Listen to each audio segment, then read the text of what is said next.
who's actually going to get the most out of a 52-inch 5K 2K gaming monitor, and who should just keep their 27-inch setup? If you're wondering whether you can squeeze the extra screen real estate into a typical bedroom desk, whether the 240Hz really feels different in a fast-paced shooter versus a slower RPG, and if the price makes sense for a gamer who isn't a professional streamer, keep listening. Link is in the description if you want to check the product details on Amazon. When I first started looking at ultra-wide monitors, the biggest hesitation was the real-world footprint. A 52-inch panel sounds impressive on paper, but on a desk it can feel like a submarine window that blocks out the rest of the room. I measured my own gaming station roughly 30 inches wide and realized I'd need to either move the monitor forward about a foot or trim my desk depth to accommodate the curve without having to crane my neck. That was my first red flag. Is the extra width actually usable, or just a novelty that makes you constantly adjust your view? The next thing I dug into was the refresh rate claim. 240 Hz is a headline that many high-end gaming monitors flaunt, but most gamers never hit that frame rate unless they have a top-tier GPU. I ran a few games on my own rig, which tops out at about 150 frames per second in most titles. In those scenarios, the monitor still felt smoother than a 144 Hz panel, but the difference wasn't night and day. However, in esports titles like *Valorant and *CS, Geo*, where I could push past 200 frames per second, the high refresh really shone. Mouse movements were crisp, and the 1 millisecond response time meant almost no ghosting, even during frantic flicks. Who should buy the LG Ultragear G9? If you already own a graphics card that can consistently push 144 frames per second at 5K 2K resolution, or you're planning to upgrade to something like an RTX 4090, this monitor becomes a genuine productivity and immersion tool. The 1000R curvature wraps the screen around your field of view, making large-scale strategy maps, flight simulators, and open-world games feel like you're sitting inside the world rather than looking at it. For creators who edit 4K video or work with multi-track timelines, the extra horizontal space lets you line up timelines side by side without needing a second monitor.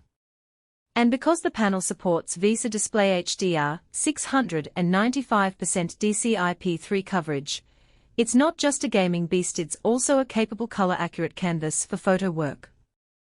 On the flip side, anyone who games on a tight budget or is happy with a 1080p or 1440p display should probably skip this. The price point jumps into the height prefigure range, and you'll be paying for sheer size and the ability to drive that many pixels. If you're still on a mid-range GPU, you'll end up scaling down to 1440p or dealing with lower frame rates, which negates the 240 Hz advantage. Also, the stand, while fully adjustable for height, tilt, and swivel, adds extra weight. The monitor is roughly 30 kilograms. If you need a portable setup or plan to move it frequently, this isn't the best choice. Practical strengths speak louder than the spec sheet. First, the built-in USB-C port delivering 90W of power can charge a laptop while sending video, which means a clean desk with just one cable. I tested it with a 15-inch laptop that was actually powering a 4K external display, no extra power brick needed. Second, the dual HDMI 2.1 and DisplayPort 2.1 inputs give you flexibility for both consoles and PC. I hooked up a PS5 and got the promised 120 Hz HDR experience without any flicker, and then swapped to my PC for a 5K 2K desktop session, showing that the monitor truly straddles the line between console and PC gaming. Weaknesses are subtle but noticeable. The panel's brightness peaks at around 600 nits, which is great for HDR content, but in a bright sunroom the screen can still look washed out if you're not using the HDR mode. The built-in speakers are modest, good enough for background music, but not a replacement for a proper audio setup. And because the monitor is so large, the pixel density at 5K 2K works out to roughly 110 ppi. That means text can appear slightly softer than on a 27-inch 4K panel, which matters if you do a lot of reading or coding. You might find yourself stepping back a bit more than you'd like just to keep everything comfortably legible. Another hidden trade-off is the heat.